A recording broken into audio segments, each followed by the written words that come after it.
This podcast is sponsored by the Virginia Museum of History and Culture. Journey through Virginia's rich history and discover hidden treasures. You can learn more at virginiahistory.org.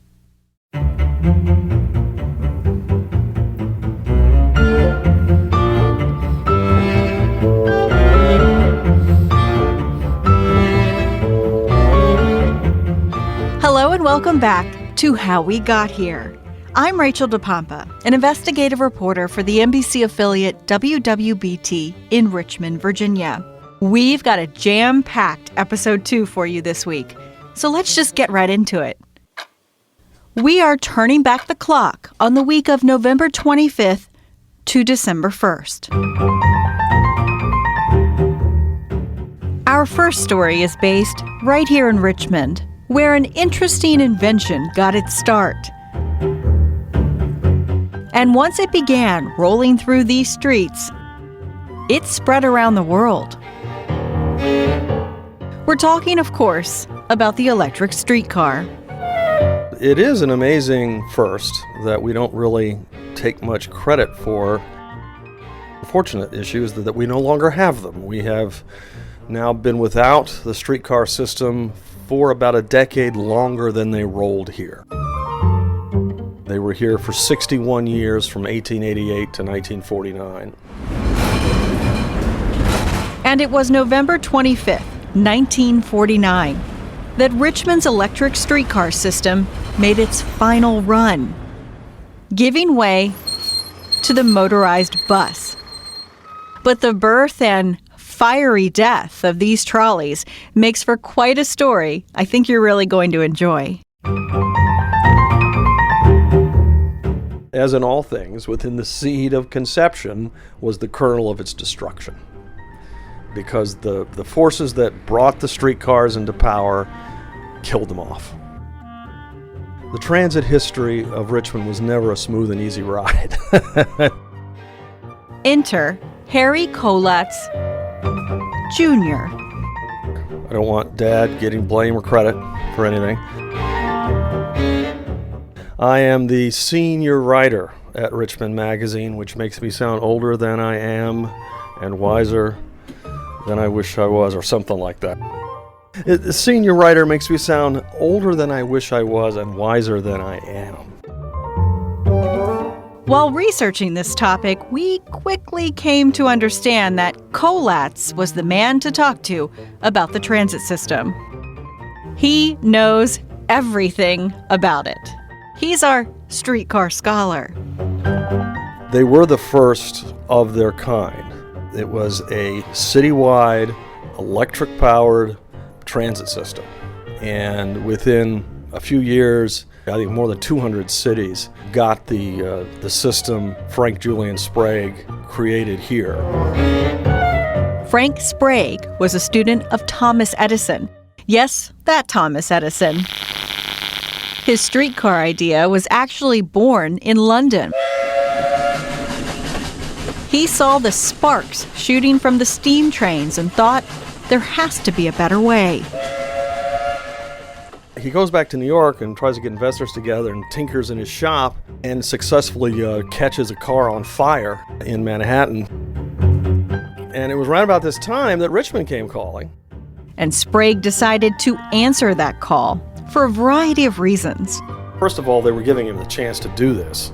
And secondly, it was kind of like opening off-Broadway. You know, if it failed utterly, he wouldn't fall on his face in front of the full light of the New York City press. You know, it was sufficiently out of the way that it wouldn't be a complete and total absolute disaster to his career. A Richmond City Councilman and Confederate veteran named J. Thompson Brown knew that if Richmond was going to expand over its historic ravines and ridges, it needed something new. So what Brown was envisioning was something that didn't exist. There were no electrical systems in the world at this point that practically operated for more than maybe a block or two. And if you thought Brown brought Sprague to Richmond because he was a man with a plan, think again. Frank Sprague admitted later that he came down here with nothing but a vague plan and the gumption that he could do it. And he had to have a timeline. There was a deadline, and if he failed to produce on time, he'd have to pay the city $75,000. So he was under the gun. But it appears that Sprague worked well under pressure, even though he did miss his first deadline. He did end up having to pay the city $75,000 because he didn't turn it in on time. And it's what he came up with that would change transit around the world. The innovation that Sprague created here was the traction motor. Now, these kinds of things had been around, but he put it all together, and essentially, and this is how the trolley gets its name, there is a troller, it's called, and it connects to the wire, the overhead wire, and that takes the power down to the batteries. Then the braking action of the streetcar recycles that energy and sends it back up through the pole. It was green when it was just a color. In 1888, the electric streetcar system began running, with a bit of luck mixed in to help it get off the ground. Sprague and his team celebrated the running of 30 cars along the lines established in February. And that night, by accident, 16 cars assembled in the center of town along its Theater Row when an event let out requiring a way to move people, and that's how it sort of started. But as with many new inventions, it had some, let's say, growing pains. They were loud. They rattled. You could always hear them coming. Well, sometimes people could. Other times they just walked in front of them. There were plenty of streetcar casualties. You think people now are bad, distracted by their phones and jaywalking across the streets. You read in the paper, practically every week, there's someone getting hit by a streetcar, or they're you're trying to hang on to the back and they get dragged. And a well-known railman at one point said that Richmond was the absolute worst for etiquette between pedestrians and streetcars. And so really, the more things change, the more they stay the same. The original fare to ride on one of these trolleys, a nickel. Their top speed, a blistering 10 to 15 miles per hour. And with most inventions, there's an upside and a downside. And the history of the streetcar very much mirrors what was going on in society at the time. The upside was it got people to further lands outside of the center city, allowed for the expression and expansion of the city. Downside was it was mostly the white population that was being served. African Americans and non-whites really almost had to petition to get car stops in their neighborhoods. They weren't as frequent. There was also Jim Crow regulation. They were racially divided streetcars. The city also never controlled the streetcars. That was a free enterprise system from jump. And when the city created a master plan for its future, it began to phase out the streetcars to embrace highways and buses. The transit system is purchased by the Virginia Transit Company in 1944, and just 3 years later, motorized buses began rumbling into town. As for the streetcars, by 1949, many of them, even though they were lovingly patched together and maintained by the engineers and mechanics, they were starting to look old and in the way. Plus, you had the returning soldiers, now civilians, with their big fendered cars, and they wanted plenty of room in the road. You already had buses, you had pedestrians, streets were crowded. And it was on November 25th, 1949, that people dressed up in their Sunday best to take the final ride on the trolleys. This was a 61-year-old city tradition that was being ditched. But it's what happened to the physical remains of this tradition, those trolleys, that is so hard to believe. My personal opinion, what happened in 1949 when the streetcars were lined up in this lugubrious parade, lined up and rolled down there and set to the torch in this Wagnerian pyre and burned for scrap. That's right. They were all gathered together and set on fire. There's one first-hand account of this brazen bonfire you just have to hear. And thankfully, my producer Colton got Harry to read it for you. What you're about to hear is from Lee F. Davis, He was with the Virginia Transit Company, which oversaw the destruction of the cars. They drenched old number 408 in gasoline. They chopped holes in her still sturdy hull. They added oil and shoveled on hot wood coals. They stood back to watch her burn, to watch her funeral pyre. There was something almost eerie, however, about old number 408 and the dignity that the flames couldn't besmirch. She refused for 30 solid minutes to burn. When she did burn, she never lost her specter of gallantry. Old number 408 hove herself suddenly erect, groaning at her seams and flinging fire into space. They had placed her in a less dignified position on her side so that they could give the flames a swifter headway. But old number 408 died the way she had lived, right side up and spitting sparks. And the old car, finally, inexorably, was consumed by flames, and the death knell was sounded for all Richmond streetcars.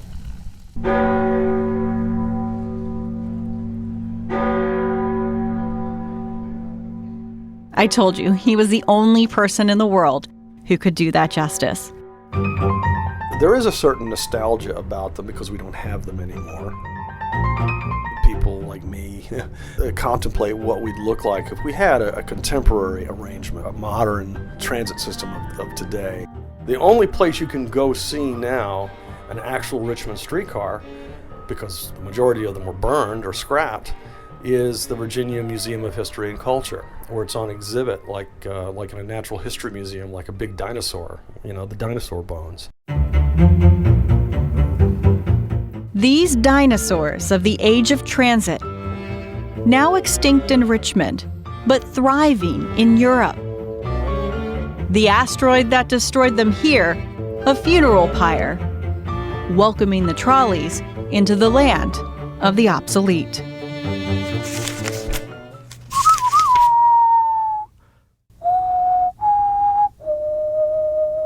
I challenge you to a duel. Think Aaron Burr versus Alexander Hamilton. A romanticized ceremony where the victor is the one who survives. If I was a public officer or politician, dueling would be illegal in Virginia, and it has been since 1810. In that year, the Virginia General Assembly enacted an anti-dueling law, requiring all public officers to take an oath they would not participate in duels. The punishment under this statute for killing someone in a duel was death, meaning if you survive the duel, then you die anyway. But by the noose, not a bullet. So why duel again? Apparently, dueling was no longer a gentlemanly way to solve an agreement. Who would have thought? But on November 28, 1818, a state delegate named John M. McCarty wrote to the Speaker of the House to resign, saying he could not take the oath against dueling because he had challenged his cousin, Armistead Thomas Mason, to one of those deadly dances. Mason was a descendant of George Mason, author of the Virginia Declaration of Rights that we told you about back in Season 1.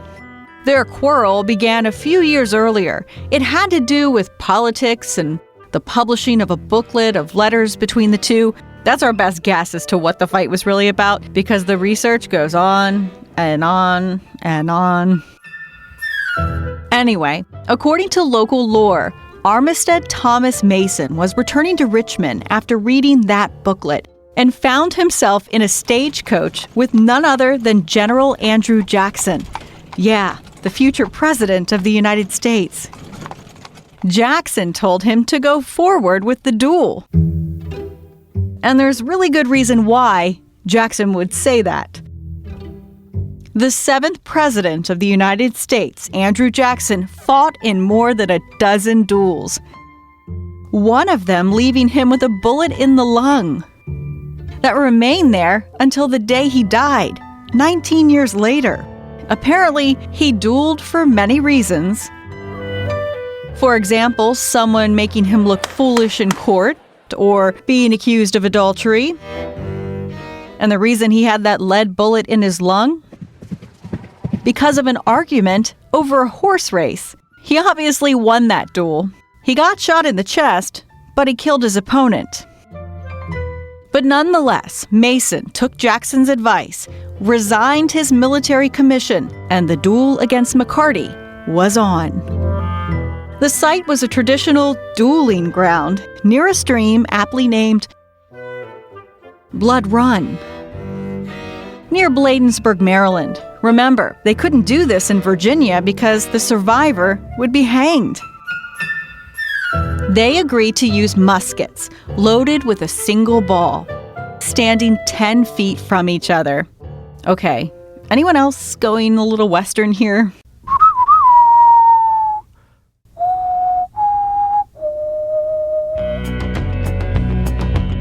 At 8 a.m. on February 6, 1819, just over 2 months since McCarty resigned from the House of Delegates in Virginia, his bullet pierced Mason in the chest. It was a fatal wound. Mason's bullet hit McCarty's musket, ricocheting into his left forearm. A minor wound compared to his counterpart. The year was 1810. Dueling became illegal in Virginia. But less than a decade later, a politician left his life's work to settle things the old-fashioned way, standing 10 feet apart with loaded guns, shooting to kill.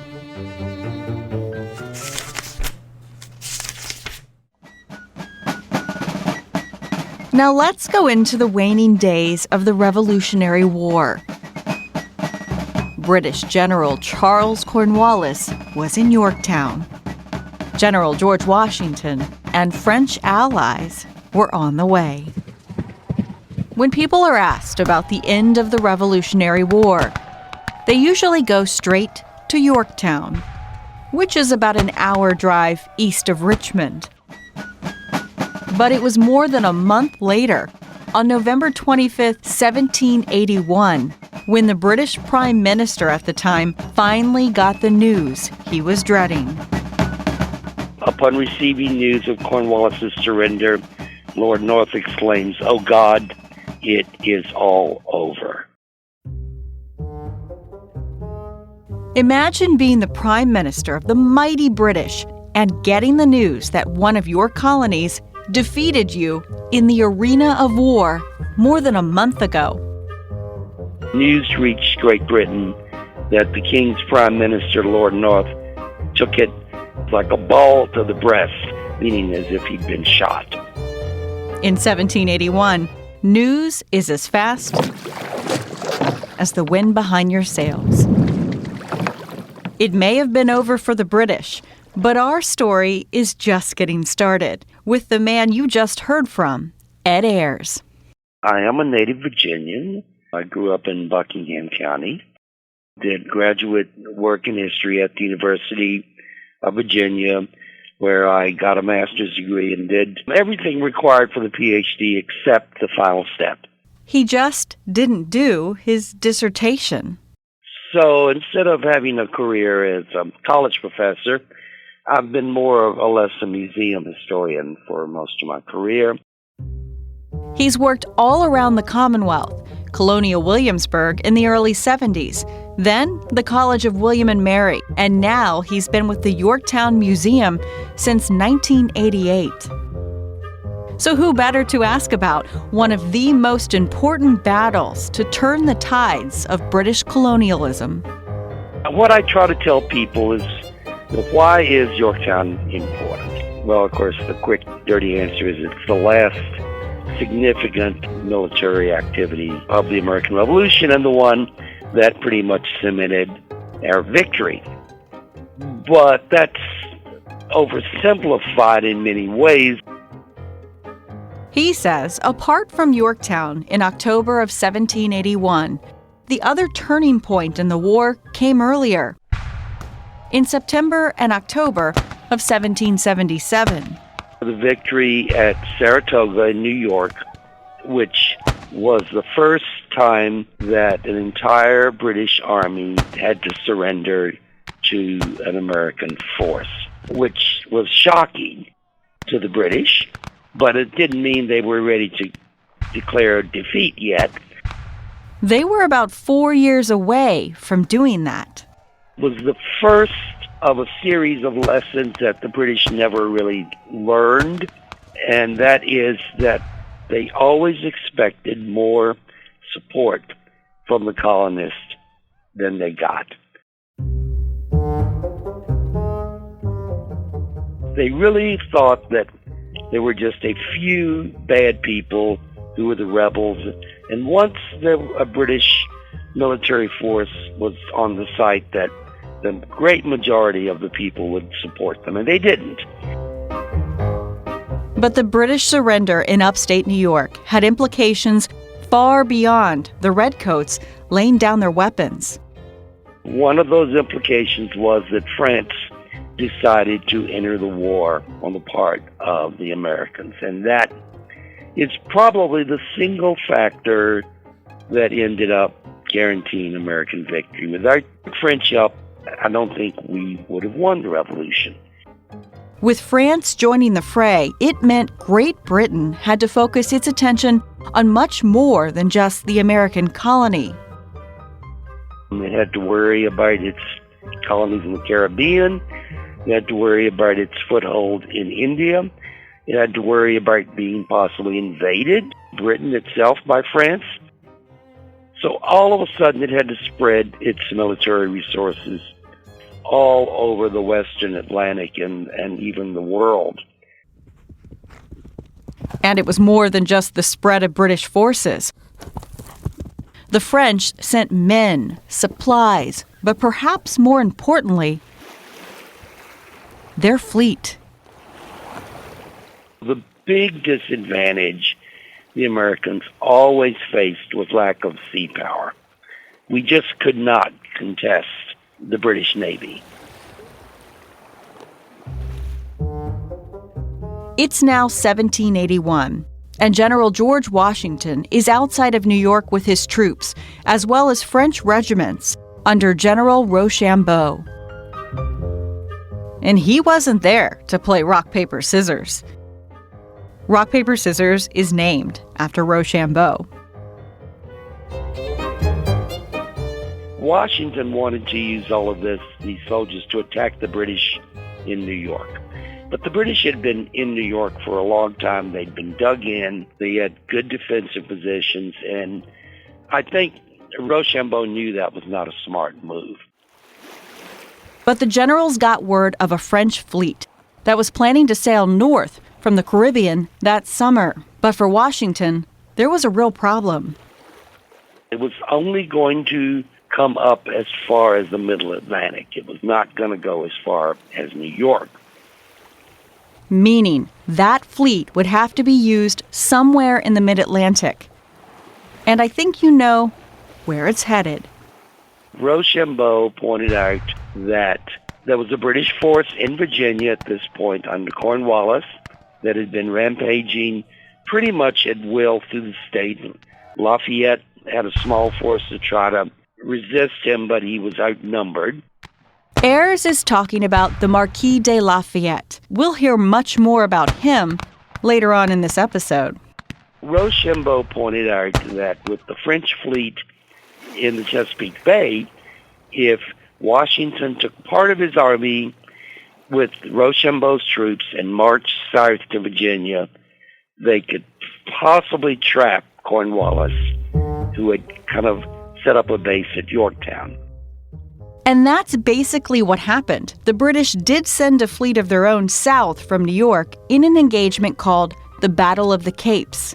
It was a narrow victory for the French, but offered a huge advantage for the American cause.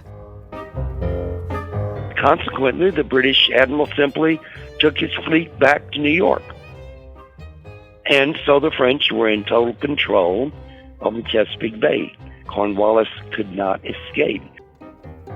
and the armies of Washington and Rochambeau were beginning to arrive outside of Yorktown, a force of some 17,000 troops. By early October, Cornwallis was surrounded. He was outnumbered, at least 2-1. So after 2 or 3 weeks of intense bombardment, Cornwallis surrendered. And no one blamed him. British soldiers were highly trained professionals that the country had invested a great deal of money, treasure in, and you didn't just waste your soldiers' lives unnecessarily. Saratoga in 1777, and now Yorktown in 1781.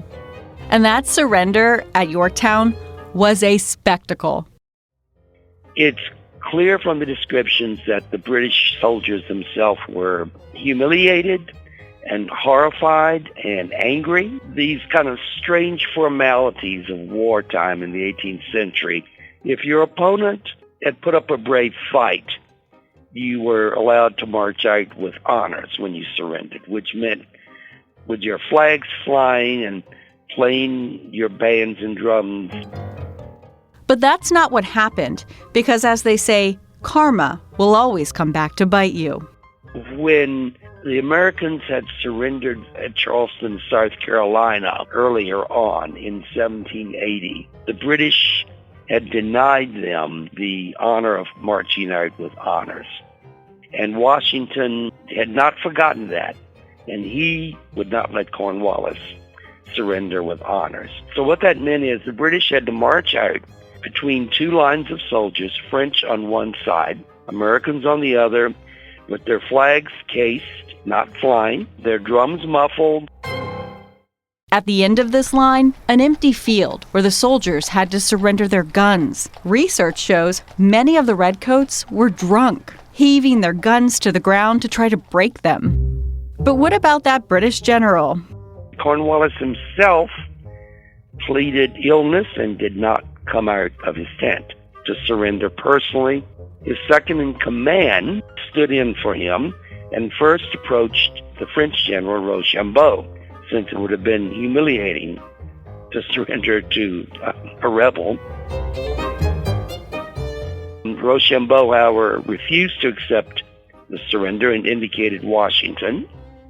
So he then approached Washington, but Washington refused to accept it and indicated he should go to his second-in-command, General Lincoln, who was the general who had surrendered at Charleston a year earlier.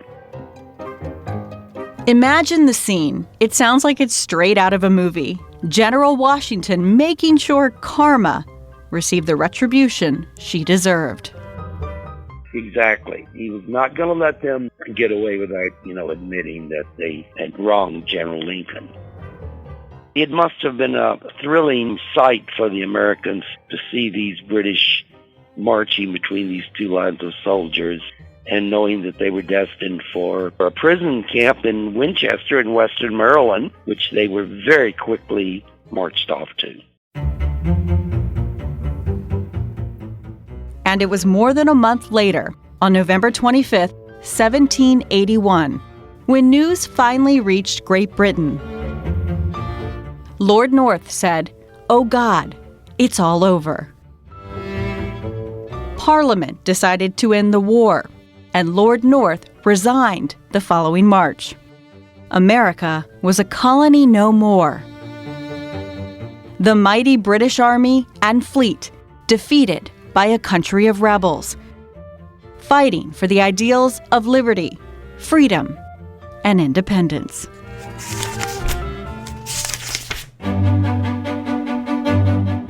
On last week's episode, we told you all about the centuries-old tradition in Virginia of the Native American tribes offering the governor wild game.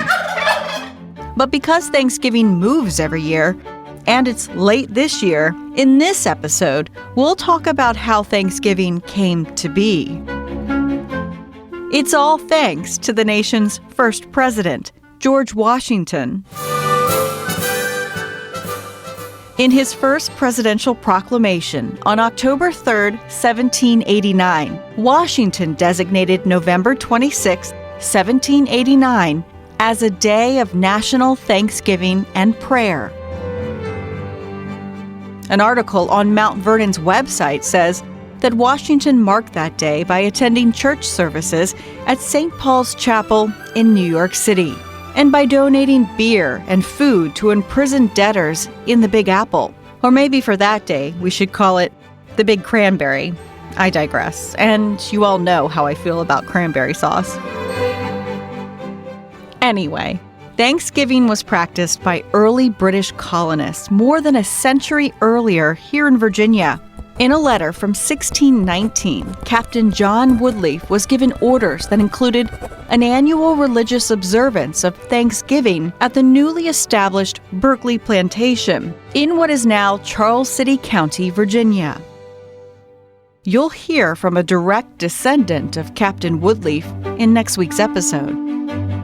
The tradition of feasting on Thanksgiving is generally credited to Pilgrims in Massachusetts. If you're not from Virginia or Massachusetts, just know there's a kind of rivalry between the states when it comes to where the first Thanksgiving was celebrated. I'm obviously partial to my Commonwealth story. Remember, Season 1, they're both Commonwealths. The next president to issue a Thanksgiving proclamation after Washington was Abe Lincoln in 1863. He also chose November 26th. Since Lincoln, every president has issued an annual Thanksgiving proclamation, each citing a different date.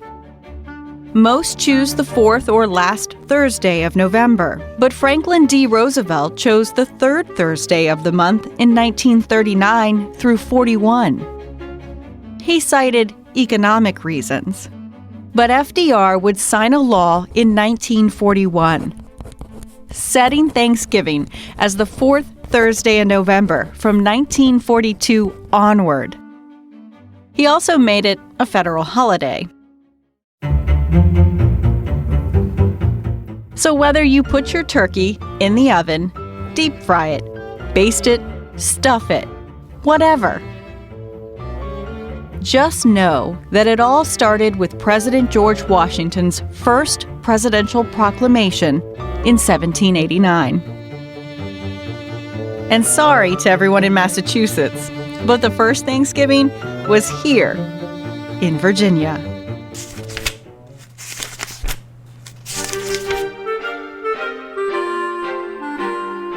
Let's take a trip back to the days of the Revolutionary War, raging along the eastern seaboard right here in Virginia. America was fighting for independence, always looking for an advantage against the redcoats from across the Atlantic. I just love saying that, the redcoats. One of the ways they did that was the centuries-old tactic of espionage. Spying on your enemy to gain the upper hand. And there was a spy for the American rebels known simply as James. Well, we know that James, by his own account, was born in 1748, or around the year 1748. As far as we know, he was born enslaved and owned by the Armistead family in New Kent County. That's Kate Gruber. She's an Ohio transplant, now working as the special exhibitions curator at the Jamestown Yorktown Foundation. She's done extensive research on James and how he helped George Washington and the Marquis de Lafayette defeat the British at Yorktown, eventually leading to American independence. You just learned all about that a few minutes ago. But this is the story of a person behind the scenes and behind enemy lines that you need to know about.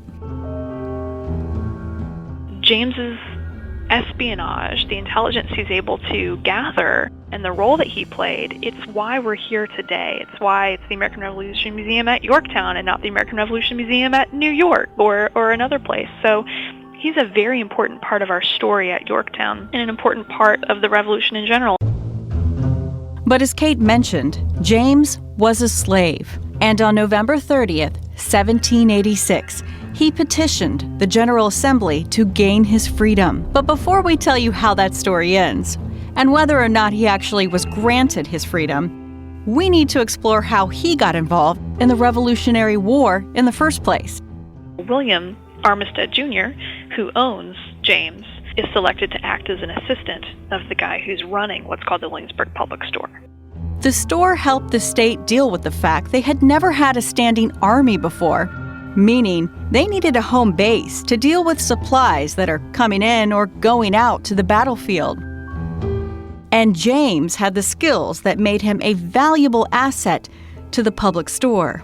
If he could read and write, he could help keep accounts, he could see where things were coming and going and be just a really viable piece of that operation. That might be one of the reasons why he caught the eye of the Marquis de Lafayette as well. Here's someone who's literate, who knows a lot about, the rank and file, supply chains, things like that.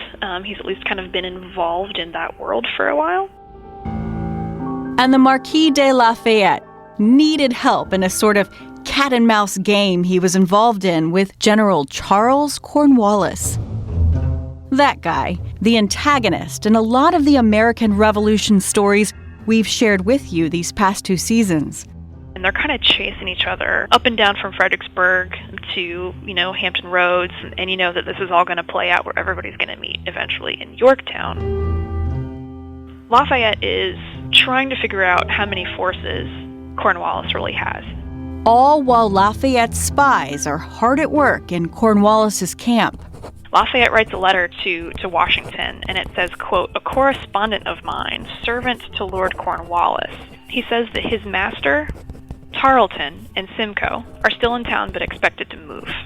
So commenting on the location of the bulk of the British forces. And he says that his lordship, so Cornwallis, is so shy of his papers that my friend says he cannot get at them. So what we learn in this letter from the Marquis de Lafayette to George Washington is that Lafayette has somebody who is acting as a, quote, servant to Lord Cornwallis, and he's reading his papers, he's reading his correspondence, he's looking at what's on his desk, and then he's reporting all of that back to Lafayette. A gold mine of information, troop movements, morale, health. Anything James could get a look at, he reported back to Lafayette, risking his life each and every time. The Marquis de Lafayette writes back to Washington again, and he says that this correspondent, again, servant to Lord Cornwallis, has learned that the greatest part of the enemy is now embarked.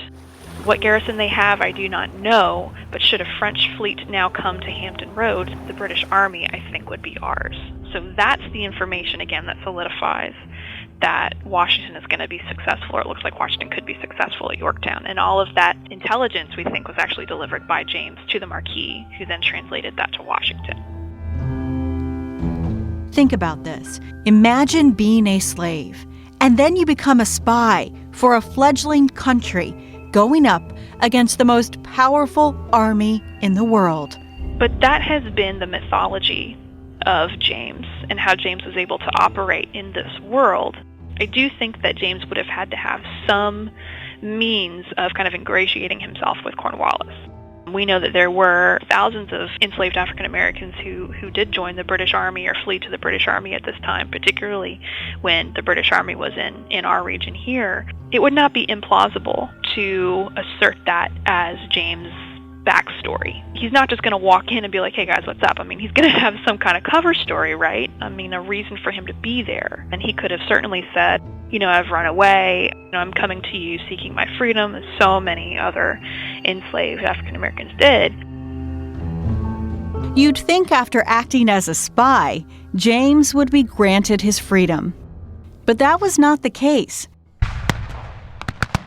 The Battle of Yorktown was in 1781, and James was returned to slavery.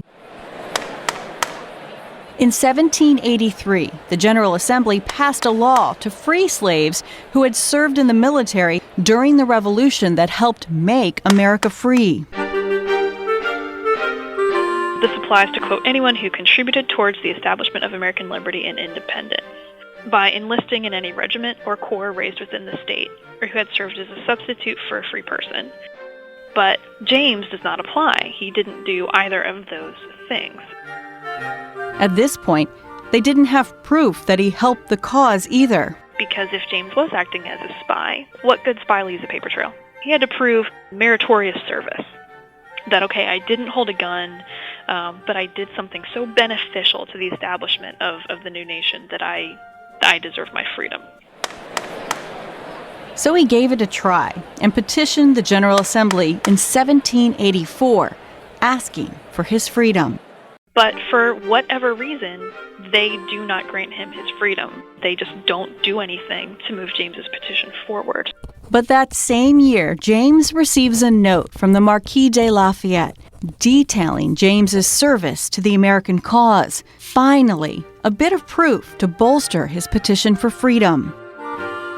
Because Lafayette comes back and he says, wow, he realizes somehow that James is still enslaved, and he just thinks that that's so, incongruous with this idea of liberty and freedom that the entire country just fought for, and here's James, who was so pivotal to the victory at Yorktown, and he's still enslaved.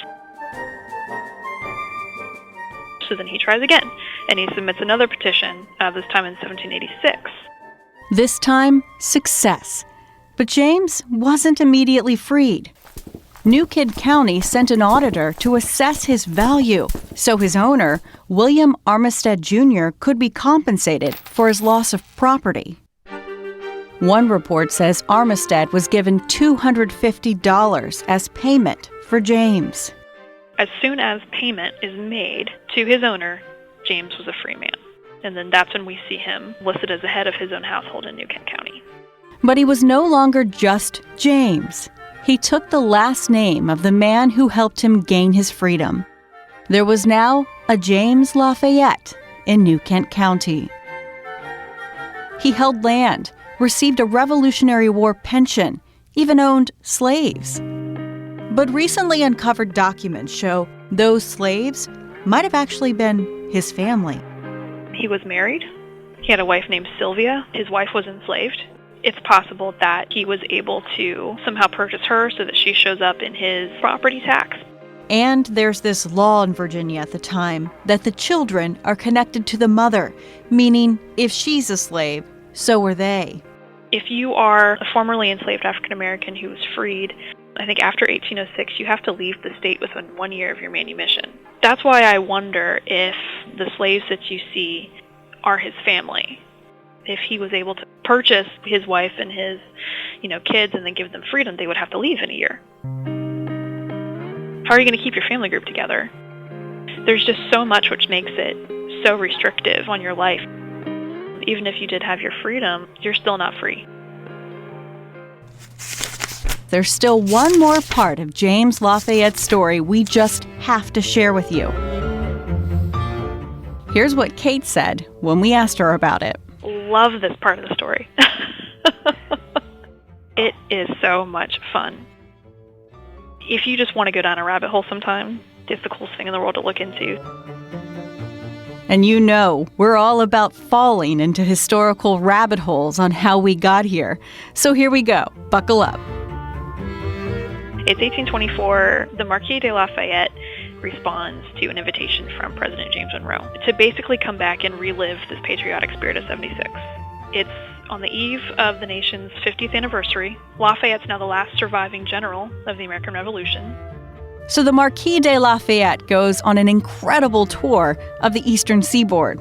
And it has this amazing rock star tour, and everyone just eats it up. The material culture that comes out of all of this is just incredible. I know this is a rabbit hole, but it's so cool. Women are wearing, white kid gloves with Lafayette's face on the gloves. And there's this great anecdote that Lafayette's attending a ball being held in his honor, and he meets a woman at the ball, and she puts her hand out for, the good French gentleman to kiss the top of her hand. And he looks down and he sees his own face on the top of this woman's hand, and he says, if you pardon me, madam, I'd rather not, kiss my own face, on your hand. When Kate says the Marquis de Lafayette was popular, she's not kidding. When Lafayette arrives in New York in 1824, the records tell us that 80,000 people turn out to see him arrive. And when I give a lecture about this, I put that side by side. I put Lafayette's arrival in New York in 1824 side by side with the Beatles arriving in New York in 1964.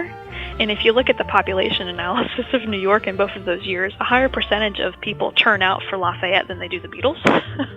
That always gets people chuckling, but that's just to show you how much of like this cult hero status Lafayette had.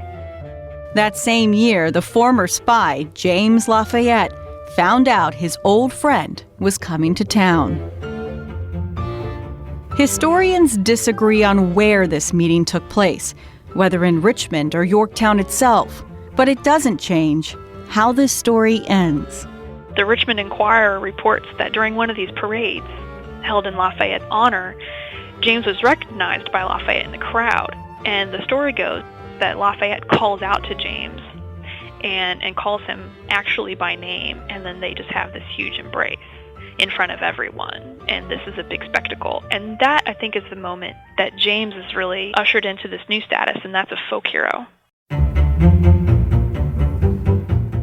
James Lafayette, slave turned spy turned folk hero. A man who was once considered property, now considered vital, to the end of the Revolutionary War and the beginnings of how we got here. This podcast is recorded by WWBT NBC 12 in Richmond, Virginia. Thank you to our digital director, Kate Albright, for always procrastinating. I mean for those excellent audio mixes. To executive producer Colton Weekly. He's the guy whistling in that duel to the death. Also, thanks to our guest this episode, streetcar guru Harry Kolatz Jr. with Richmond Magazine, Ed Ayers with the Yorktown Museum, and Kate Gruber with the Jamestown Yorktown Foundation. Next week on episode 3. I'm just waiting for Steven Spielberg to give me a call and offer to produce a movie for me. I think I'd say yes. Before Hollywood comes calling, we have the newly uncovered tale of a 16-year-old heroine from Hopewell who rode through the night to expose a British plot to crush the American Rebellion. Oh my. It's without a doubt one of the most important Supreme Court decisions in the 20th century. Also, Virginia's dug-in defiance over a landmark court decision to integrate schools. Due to unconquerable New England bias on the part of the White House staff, and the error would be corrected in future proclamations. And why the Kennedy administration apologized for getting the first celebration of a major holiday all wrong. It was just a tremendous amount of explosions, then the smoke, and a little later on, the fire on top of the water. And in their own words, the heroes of Pearl Harbor recount that horrific day that brought the United States into the hell of World War II. That's next week on episode 3. If you like this podcast, please support local journalism. You can find stories like this from a little more recent history at NBC12.com. And if you don't mind and you use Apple Podcasts, rate and review us. It really does help others find us. If you have any questions or ideas, email us at howwegothere@NBC12.com. We'll be back in your life next Monday.